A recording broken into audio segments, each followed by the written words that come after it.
Oke, assalamualaikum warahmatullahi wabarakatuh. Perkenalkan, aku Dila Swasiti, PJ Akademik Kalkulus, Sastra ITB, tahun ajaran 2022-2023. Sini kita akan melakukan tutorial asinkron, kalkulus 1A, bab 4 mengenai integral tentu. Kira-kira bakal ada ini ya, 8 materi yang bakal kita bahas, review singkat sama latihan soal. Kita langsung aja ke soal yang pertama mengenai notasi sigma. Notasi sigma ini sebagai pendahuluan materi integral tentu. Yang kita sebelum masuk ke soal, aku pengen ini ada aturan notasi sigma yang perlu kita ketahui, yaitu aturan jumlah khusus. Ini untuk sigma K sama dengan 1 sampai N K. Jadi ini untuk misalnya gimana ya? Contoh, misalnya N sama dengan 3, itu berarti 1 ditambah 2 ditambah 3. Jadi 1 tambah 2, 3 ditambah seterusnya sampai N. Sampai N yang terakhir. Nah, itu bisa kita persingkat. Ada aturannya, lebih mudah. Itu jadi N kali N plus 1 per 2. Sama untuk yang 1 sampai N K kuadrat, itu N kali N plus 1 kali 2 N plus 1 per 6. Terus sigma 1 sampai N K pangkat 3, yaitu ada N kali N plus 1 per 2 dikuadratin lagi. Nah, aturan jumlah khusus ini kita bakal pakai untuk mengerjakan soal nomor 1. Tentukan nilai dari sigma 1 sampai N I min 1 kali 4 I plus 3 sebagai fungsi dari N. Jadi langkah yang pertama untuk mengerjakan soal ini, gampangnya kita kali dulu yang ada di dalam kurung siku ini. 4I kali I, 4I kuadrat. 4I kali min 1 jadi min 4I, ditambah 3I jadi min I, terus min 1 dikali 3 jadi min 3. Sigmanya sama.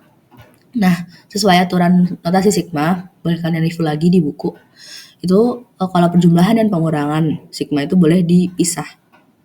Jadi 3, kan ini ada 3 komponen, bisa dibagi-bagi menjadi 3 komponen kayak gini. Ya ini sama ya, tinggal dibagi jadi 3 kayak gini.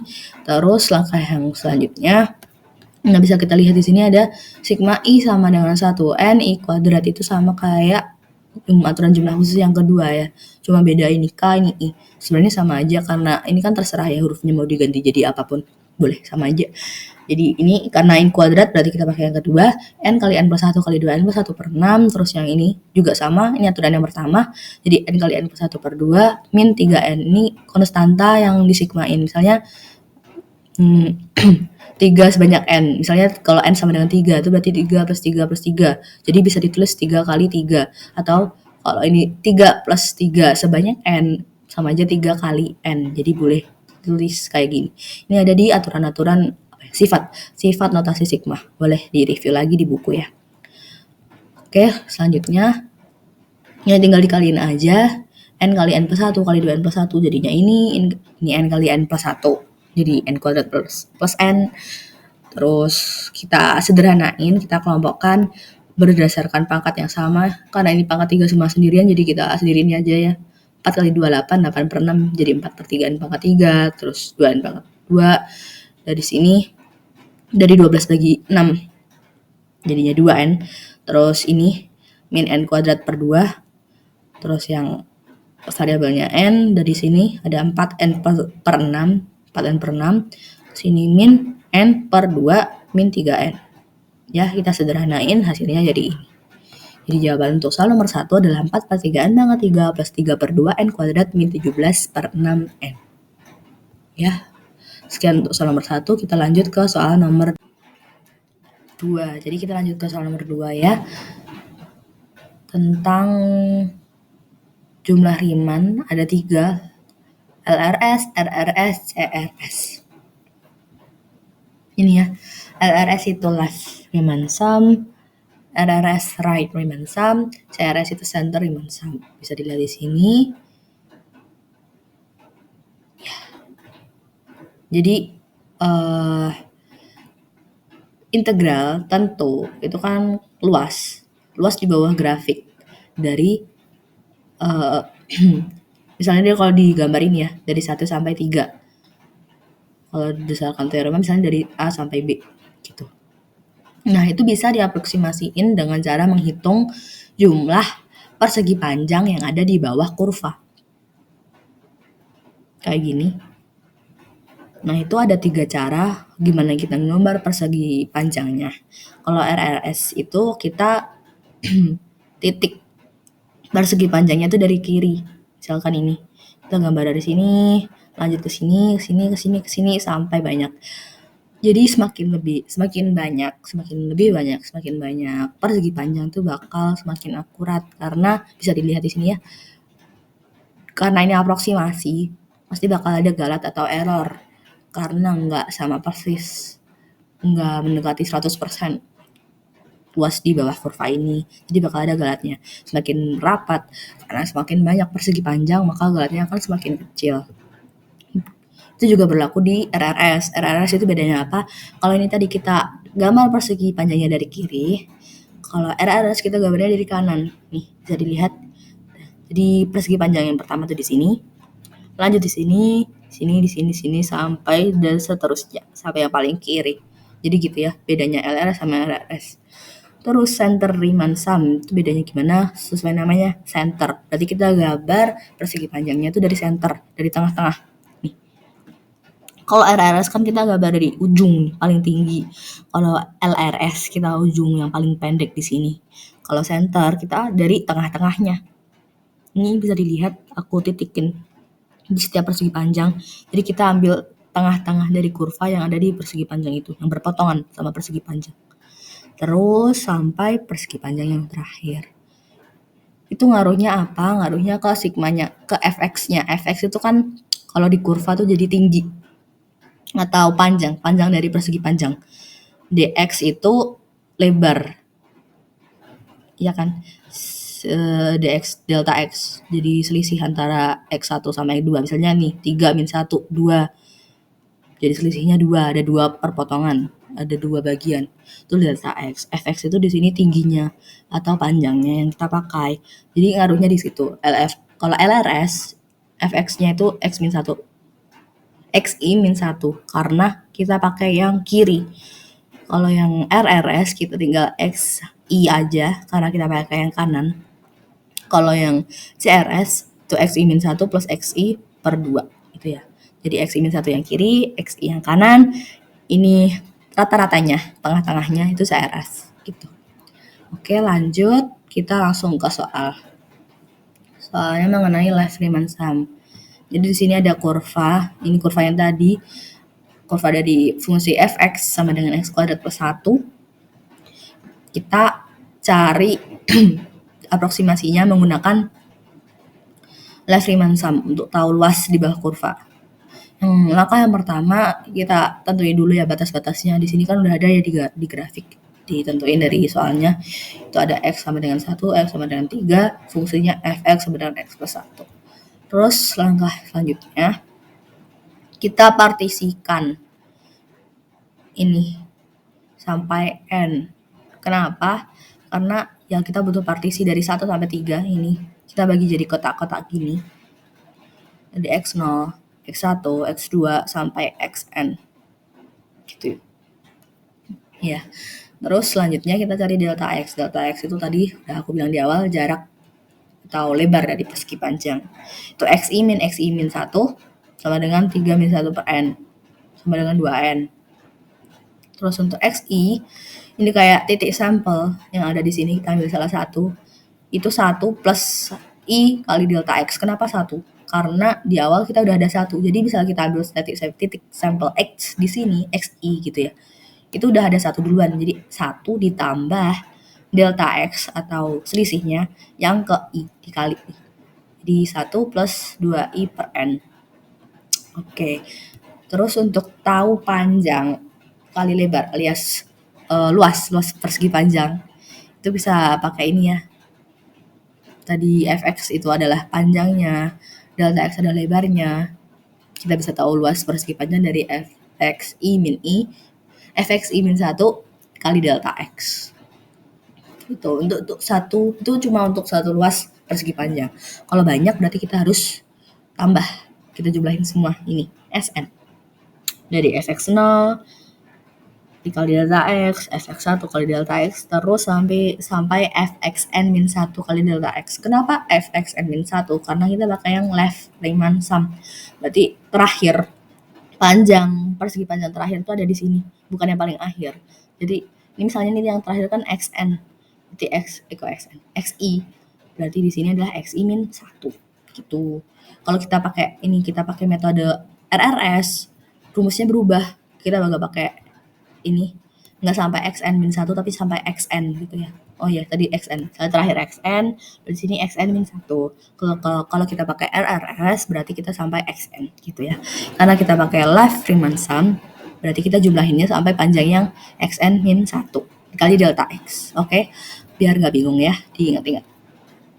Terus ini gimana caranya? Gampang, karena kita udah belajar notasi sigma di awal tadi di nomor 1, kita pakai di sini untuk mengerjakan soal nomor 2. Kita pakai notasi sigma fx sigma i sama dengan 1 sampai n fx i min 1 kali delta x. Terus ini kita tinggal masukin aja, tadi fungsinya kan fx sama dengan x kuadrat plus 1. X kuadrat plus 1 itu kan ini xi min 1 kuadrat plus 1. Delta x-nya tadi kita udah hitung 2 per n. Oke. 2 per n ini karena nggak ada kaitannya sama sigma, boleh kita pindah ke depan. Terus ini xi min 1 kuadrat plus 1. Ini xi sama dengan 1 plus 2i per n. Berarti kalau xi min 1 sama dengan 1 plus 2i min 1 per n. Kuadrat, karena ini kuadrat, jadi kuadrat plus 1. Oke. Terus ini tinggal kuadratin aja. Jadi ya seperti ini. Terus kita masih pakai aturan jumlah khusus yang notasi sigma yang tadi kita udah pakai di soal nomor 1 ya. Kita pakai lagi di sini. Ini. Kalau 2 konstanta berarti 2n. 4i per n berarti i-nya tadi jadi n plus 1 kali n per 2. 4 per n ini berarti kayak konstanta kan, sama aja 4n per n kali n. Ini pakai jumlah khusus yang kedua, ini konstanta berarti tinggal dikali n. Oh, kalau i berarti ini jumlah khusus yang pertama, sini konstan, tinggal dikali n. Oke. Ini disederhanain, 3 kalian kali, terus kita kelompokkan berdasarkan pangkat yang sama. Ya, didapatkan ini 3 per 2 per 3 min 8 per n plus 4 per 3n kuadrat. Belum selesai. Karena untuk tahu luas di bawah kurva itu kita bisa di sini masih ada n. N itu kan tadi jumlah partisi sampai n. Nih, jumlah partisi ke n sampai n banyak. Jadi udah kita bahas, semakin banyak partisinya, semakin banyak persegi panjangnya, maka semakin akurat aproksimasi kita. Maka dari itu kita pakai limit, yaitu limit n menuju tak hingga. Karena kita anggap n itu sangat banyak sampai tak hingga itu. Sn. Itu pun masih belum bisa sama persis kayak limit L-nya. Kita Sn tuh yang ini, L tuh kayak jumlah luas yang benar gitu. Karena ini n menuju tak hingga, di sini ada n di sini. Berarti 8 dibagi tak hingga 0, 4 dibagi tak hingga 0, jadi hasilnya 3 per 2, 32 per 3. Jadi kita aproksimasiin luas di bawah kurva, kita dapat 32 per 3. Itu pakai yang left Riemann sum atau LRS. Kalau kita pakai RRS tadi udah kita sempat singgung sedikit. Itu bedanya di sini. fxi, bukan fxi min 1, karena kita pakai panjang, persegi panjang yang kanan, yang berarti kita pakai yang paling akhir. Terus kalau center Riemann sum gimana? Berarti sama ini fx-nya kita pakai yang ini. Gitu. Boleh kalian coba, harusnya sih hasilnya nggak jauh beda. Untuk yang RRS sama dengan 32 per 3 juga CRS, boleh kalian coba sendiri. Oke. Jadi kesimpulannya itu 3 ini adalah metode dari jumlah Riemann atau Riemann sum. Jumlah Riemann itu ini definisinya dari fungsi f atas partisi p rp jumlah Riemann atas partisi p sama dengan sigma i sama dengan 1 sampai n fxi kali delta xi. Ini bagaikan sigma dari panjang kali lebar alias luas persegi panjang yang ada di bawah kurva. Dengan partisinya ini ya, A sampai B sebanyak n, terus delta x itu selisih x, itu xi min 1. Oke, sekian untuk nomor 2. Kita lanjut ke soal selanjutnya. Oke, kita lanjut ke soal nomor 3. Sini masih tentang jumlah Riemann. Jadi tadi kan kita udah di soal sebelumnya kita udah nentuin luas di bawah kurva menggunakan limit jumlah Riemann.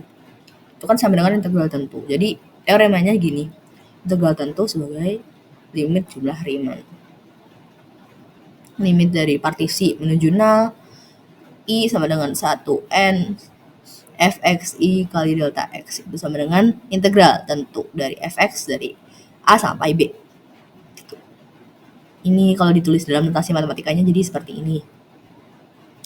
Terus kita lanjut ke soal nomor 3. Sini ada limit.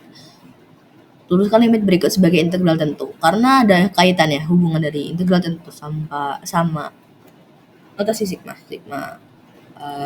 jumlah Riemann.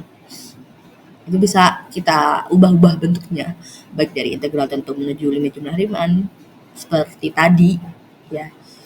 Terus ini dibalik, kita cari integral tentu dari limit jumlah Riemann yang diketahui. Oke. Di sini ada limit n menuju tak hingga 1 sampai n akar 4i per n kali 4 per n. Ini kita samain di sini ya.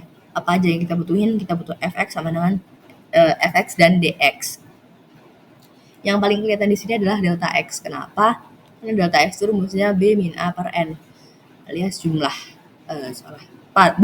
batas b min batas a dibagi jumlah partisi n sama dengan 4 per n. Kenapa? Karena ini gampang aja sih. Sebenarnya bisa aja misalnya jadi 3n gitu.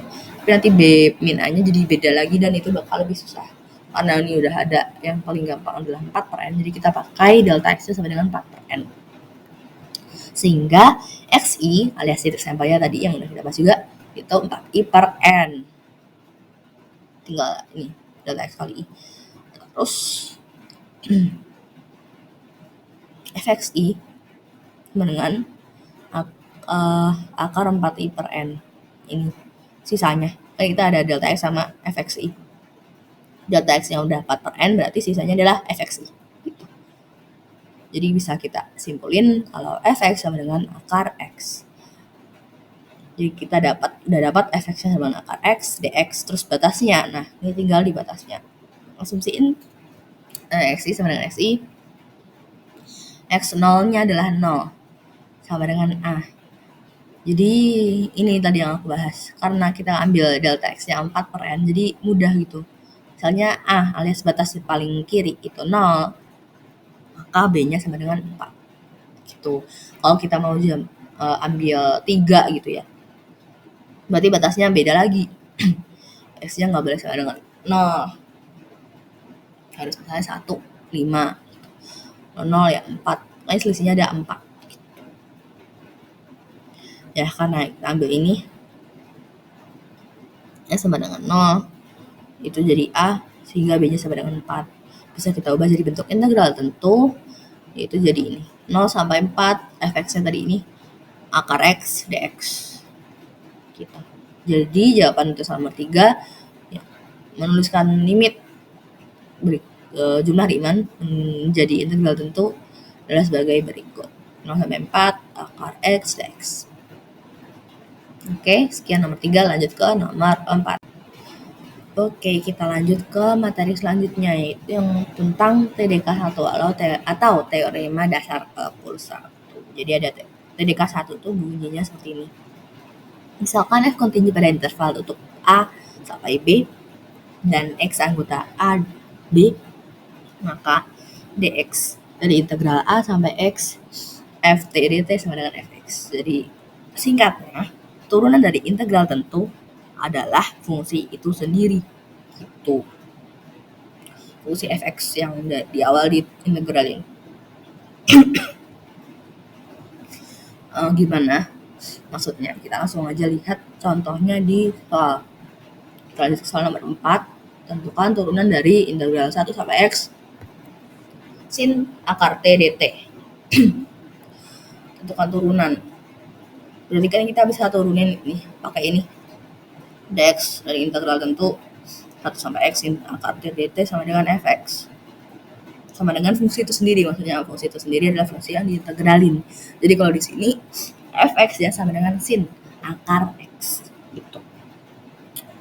Lebih jelasnya lagi kita lanjut ke soal nomor 5. Itu kan turunan dari 1a sampai x kuadrat sin akar t dt. Sama stepnya pertama kita turunin integralnya. Nah, di sini kita ketemu masalah nih. Karena kalau di teoremanya itu dx a sampai x.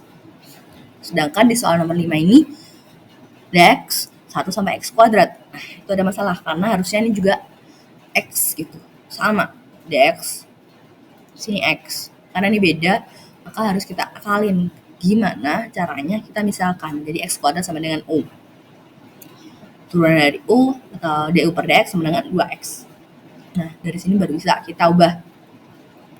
Nih, du per dx 1 sampai u sin akar t dt. Belum bisa dilanjutin, kenapa? Karena masih belum sama. Kan tadi syaratnya ini ya, dx, x. Jadi yang di sini sama dengan yang di sini. Sedangkan di sini belum sama. Berarti karena ini udah u, di sini harus jadi u. Jadi d per du dikali du per dx. Ini sesuai dengan aturan rantai yang sebelumnya udah dijelasin di materi kalkulus 1A sebelumnya ya. Jadi sebenarnya sama aja, ini d per dx, cuma ada diselipin du per du. Gitu. Jadi boleh kita ubah jadi seperti ini. Sekarang udah sama, d per du 1 sampai u integral 1 sampai u sin akar t dt dikali du per dx. Ini berarti fungsi yang ada di dalamnya sin akar u dikali u turunan u 2x. Jadi sin akar x kuadrat ya, u-nya kita masukin kali 2x.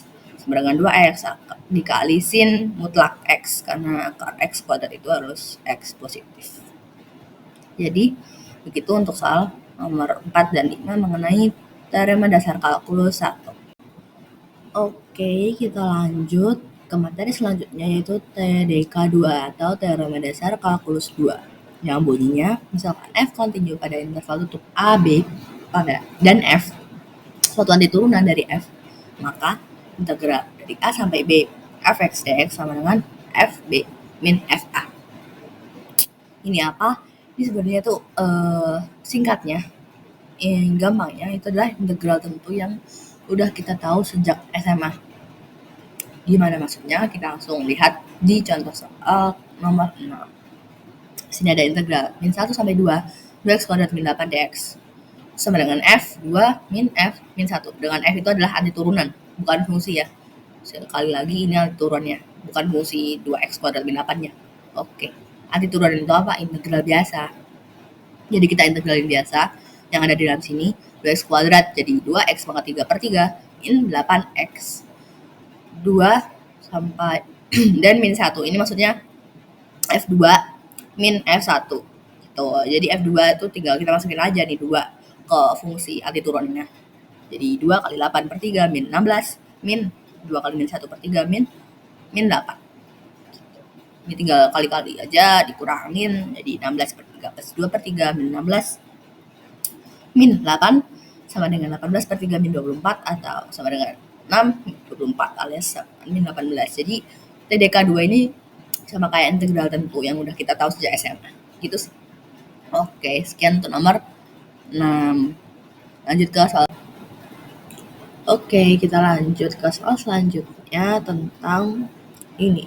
Fungsi genap ganjil periodik sebagai sifat. Sifat simetri integral tentu. Sebelum itu ada satu teorema lagi. Tadi kan kita udah bahas TDK 1, TDK 2. Ada teorema satu lagi, yaitu teorema nilai rata integral. Bunyinya, misalkan fungsi f kontinu sepanjang AB, maka terdapat titik C anggota AB sehingga FC sama dengan 1 per B min A dikali integral A sampai B fx dx. Ini maksudnya gimana? Intinya ada suatu nilai fx di tengah-tengah integral A sampai B yang bisa dicari nilainya dengan rumus ini, 1 per B min A integral A sampai B fx dx. Tuh.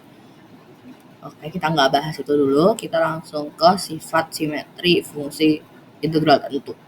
Ada 3, ada fungsi genap, fungsi ganjil, dan periodik. Genap tuh bisa kita lihat di sini. Dari min A sampai E tuh ada genap tuh kayak simetri sama persis di koordinat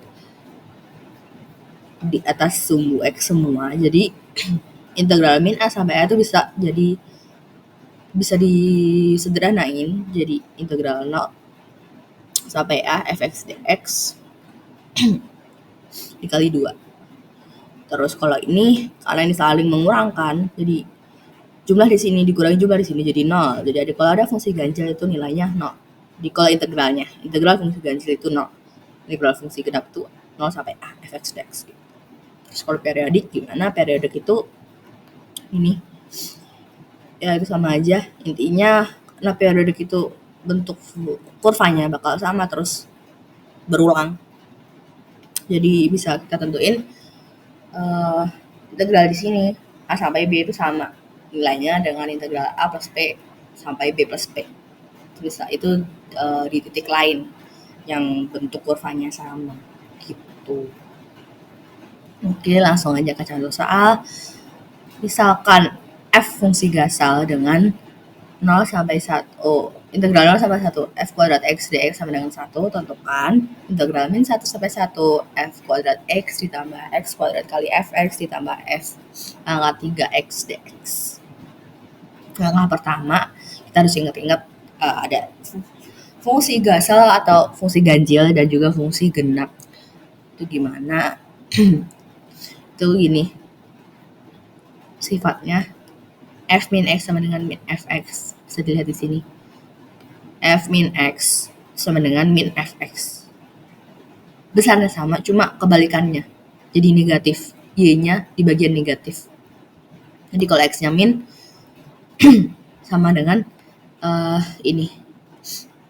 Y tapi minus. Untuk genap itu sama aja. F min x sama dengan fx. F min x sama dengan fx, ya betul. Terus di sini kan muncul nggak cuma fx doang, ada fx kuadrat sama fx kuadrat 3. Kita cari dulu sifatnya mereka tuh genap atau ganjil gitu. Gimana caranya? Di sini ada f min x, kita tentunya jadi f min x. Kita kuadratin jadinya fx kuadrat. Jadi di sini positif. F min x positif jadi positif. Itu berarti genap sama kayak ini. Di sini positif, di sini positif, itu genap. Kalau pangkat 3, di sini positif, di sini ganjil. Di sini negatif, berarti termasuk ganjil. Sama kayak fungsi gasal ini ya. Minus. Kalau di akhirnya minus ganjil, kalau di akhirnya plus dia genap itu. Jadi fx kuadrat itu genap, fx 3 itu ganjil. Walaupun fx-nya itu ganjil gitu. Oke. Langsung aja kita pecah di sini. Ada f ini dari soal ya. Fx kuadrat itu genap. Di sini ada x kuadrat kali fx. Kita tahu fx itu fungsi ganjil. Berarti kita masukin f min x kali x kuadrat. Karena dia ganjil, jadi pakai ini sifat yang ini. F min x sama dengan min fx. Jadi ini sifatnya ganjil karena hasilnya negatif. Dari yang awalnya positif jadi negatif. Itu berarti bersifat fungsi ganjil. Jadi ini termasuk fungsi ganjil. Ini juga ini tadi udah pangkat 3 itu ganjil. Kalau ganjil tadi apa? Ganjil itu nilainya 0 karena luas di sini mengurangi luas yang di sini. Dikurangi luas di sini jadinya 0 karena besarnya sama, bentuknya sama, batasnya sama. Tinggal satu fungsi genap di sini. Sama aja kayak tadi ya, 2 kali 0 sampai 1. Jadi fungsi genap itu bisa disederhanain jadi 2 kali luas yang di salah satu aja. 2 dari integral sampai 1 f kuadrat x dx sama dengan ditambah 0 ditambah 0. Tadi udah dijelasin di sini kalau fx sama dengan ini 0 sampai 1 itu 1. Berarti ini nilainya 1. 2 kali 1 2. Jadi jawaban untuk soal nomor 7 ini adalah 2. Oke, sekian untuk soal nomor 7. Lanjut ke soal Oke, kita lanjut ke materi integral tentu yang terakhir yaitu tentang pengintegralan numerik. Jadi ada 3 metode pengintegral numerik yaitu metode persegi panjang atau Riemann, metode trapesium, dan metode Simpson atau parabola. Metode persegi panjang atau Riemann udah kita bahas di bagian 2, 3, 4 tadi ya, jumlah Riemann. Sama aja. Cuma di pengintegralan numerik itu biasanya kita ditanyain galatnya. Oke, untuk metode trapesium gimana? Jadi bedanya untuk aproksimasi luas di bawah kurva itu kita gambar trapesium kayak gini. Kalau sebelumnya kita gambar persegi panjang gitu ya, kotak-kotak. Kita buat trapesium sekarang berdasarkan lengkungan kurva yang ada. Pengaruhnya gimana?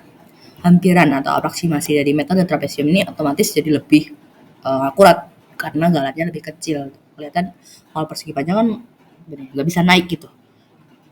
Mau nggak mau harus lurus, jadi galatnya lebih besar. Metode trapesium jadi lebih akurat. Rumusnya seperti ini.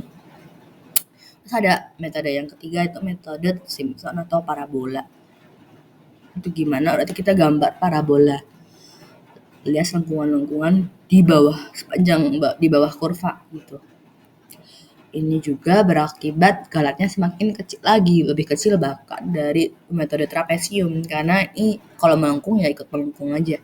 Sebelumnya kan kayak patah-patah gitu, terputus-putus karena harus kotak-kotak atau ini trapesium gitu. Kalau di sini enggak, karena melengkung gitu sesuai kurva. Rumusnya seperti ini gitu. Boleh dihafal ya. Atau kalau ujian boleh pakai cheat sheet. Nah, rumus-rumus kayak gini. Terus rumus untuk metode persegi panjang Riemann itu boleh ditulis untuk memudahkan pengerjaan. Karena kalau dihafal juga panjang ya. Oke, gitu. Kita lanjut, kita langsung ke contoh soal yang terakhir. Terapkan metode Simpson untuk mencari n dari hampiran integral 1 sampai 2 per x dx agar galatnya tidak lebih dari 0,0001. Oke. Sini ada integral tentu 1 sampai 2 per x dx. Ini karena kita pakai metode Simpson, nanti kita pakai rumus yang ada di sini. Oke, udah aku paste di sini. Apa aja yang kita butuhin untuk cari agar galatnya tidak lebih dari 0,0001. Berarti kita butuh ini ya, f pangkat 4. Ini artinya turunan yang keempat. Jadi fx-nya itu kan per x dx. Jadi fx-nya per x. Turunan 1 kali dari per x itu min 1 per x kuadrat. Turunan keduanya 2 per x pangkat 3. Turunan ketiganya min 6 x per x pangkat 4. Turunan keempatnya tinggal ini. Min 4 kali 6, 24 per x pangkat 5. Gitu. Kita udah dapat turunan keempatnya, langsung kita masukin ke rumus galatnya dari metode Simpson. En sama dengan min B min A pangkat 5. B-nya di sini kan batas akhir ya, batas atas, batas bawah. Berarti 2 min 1 pangkat 5 per 180 N pangkat 4 dikali nih turunan yang keempat 24 per ini dalam C berarti per C pangkat 5 itu. C itu apa? C itu titik di antara 1 sampai 2. Terserah, sebenarnya terserah gitu, tapi kita ambil aja yang gampang, itu C sama dengan 1. Jadi 24 per 1 pangkat 5 alias sama dengan 24 gitu. Oke, ini min 1 pangkat 5 untuk min 1 kali min 1 jadi 1. 1 kali 24 per 180 N pangkat 4. Itu harus kurang dari 0,0001. Ini kita sederhanain aja, kita coret dibagi 12 jadinya 2 per 15 N per N pangkat 4 harus kurang dari 0,001. Ini tinggal kita pindah ruas saja. N pangkat 4 ke atas, terus ini ke bawah. Sama aja 2 dibagi 0,001 kayak sama aja kayak 2 dikali 10 pangkat 4 gitu ya. 20.000 dibagi 15. Sama dengan 6,04. Jadi N-nya harus lebih besar sama dengan 6,04. Jadi karena harus lebih besar maka dibulatkan ke atas. Dan harus genap. Jadi dibulatkan ke atas kan 7. 7 itu ganjil, berarti kita ambil 8. Jadi jawabannya N sama dengan 8 gitu. Kenapa harus genap? Karena untuk memartisi metode Simpson ini nggak bisa ganjil. Karena kalau ganjilan bakal keputus di sini. nggak bisa full sampai akhir. Jadi harus ini batas partisi terakhirnya itu genap. Jadi N-nya harus genap. Gitu. Oke, sekian pembahasan soal nomor 8. Ini sebagai penutup juga sebagai latihan soal tutorial asinkron asrama ITB kalkulus 1A bab 4 tentang integral tentu. Terima kasih bagi yang udah nonton sampai akhir. Maaf kalau ada salah kata atau penjelasan yang kurang jelas. Again, terima kasih banyak. Sekian dari aku. Wassalamualaikum warahmatullahi wabarakatuh.